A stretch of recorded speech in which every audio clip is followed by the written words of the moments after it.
Hello, my name is Maya, and I'm in the project with my partner named Anna. So, we are going to be reviewing our PowerPoint we both made titled The Study of Mindhunter.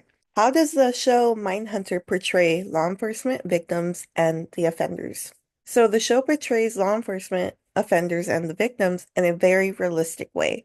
Law enforcement, they get both negative and positive reviews. So, there's always going to be that one bad apple in the show or in real life that's going to have a whole negative connotation where the media and the public are going to view them as such and they're going to have a bad reputation. So the next part would be the offenders. So offenders almost all the time, they're most likely hated, but we do need them.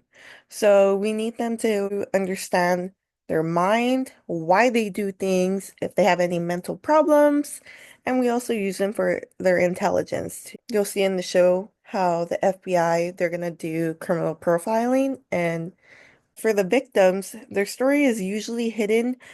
Not all the time in shows are the victims portrayed as much as law enforcement or the offenders are talked about. These victims are usually just known for the crimes that were done to them, but we don't really know the backstory of who they are. Okay. Okay. So we want to analyze each episode to explore the crime details and the statistics surrounding the crimes. So this show has different criminals in each episodes. So it takes a deep dive into the criminal psyche. We're gonna be looking into serial killers, serial offenders, people who've done sexual assault, or just assault in general. So, Mindhunters is a show of FBI agents who create profiles of both offenders and their crimes. We explore the ethnicities and how offenders, victims, and police officers are portrayed and how accurate they might be. Okay, sampling method and strategy. We are using probability sampling because we have access to the entire population of the show and episodes.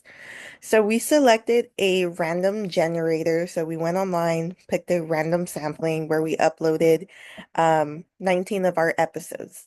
And out of those 19 of those episodes, we got three numbers that we were going to take out. So we ended up with 16 episodes.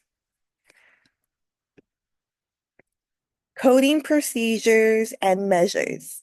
So the coding procedures are done on a Google Sheet where all the randomized selected episodes, which are the samples, were watched. The samples were categorized into groups such as types of crime, the ethnicity of the victim, the offender, law enforcement, and how these people, such as victims, offenders, and law enforcement, are portrayed. The key concepts were the crimes committed and the people affected by the crime. So it'll be victims and their family and how their community is affected.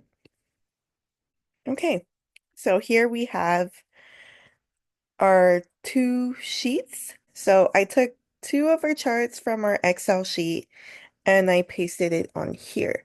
So here I have our types of crime and our ethnicity of the crime. So as we go down these two chart listings, it'll be serial murder, serial killer and killings, sexual assaults, sexually motivated serial killings, violent assaults, serial murders on children and teens, abduction and murder of teens and children. So the ethnicity of the victims would be no specific race, just young women.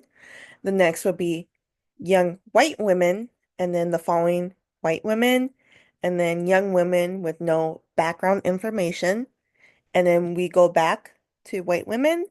And then for the last two categories, we go to young children and teens that are African American from poor, low income neighborhoods. So our findings show that the criminal psyche is very intricate and we can learn the types of crimes committed by certain criminals and their behavior.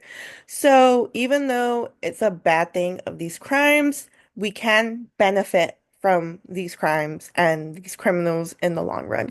So we'll be able to understand why they do these crimes, who they target, and what is making them do the things that they're doing. So if they're schizophrenic, if they're psychotic, if they're a sociopath, a psychopath, and so forth.